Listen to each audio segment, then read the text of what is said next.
সিলেট নগরীর চৌহাট্টায় ছিনতাইয়ের ঘটনায় বন্দরবাজার থেকে এক ছিনতাইকারী যুবককে আটক করেছে পুলিশ। মঙ্গলবার সকাল 8:45টার দিকে দেলোয়ার খান নামের ওই যুবককে আটক করা হয়।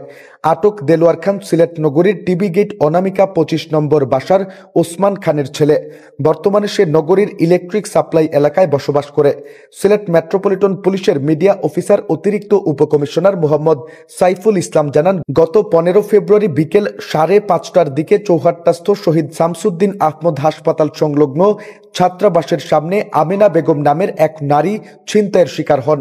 সিএনজি অটোরিকশায় থাকা যাত্রীবেশে ছিনতাইকারীরা ওই নারীর কাছ থেকে নগদ 8,000 টাকা ও 20,000 টাকা মূল্যমানের একজোড়া স্বর্ণের কানের দুল ছিনিয়ে নেয়।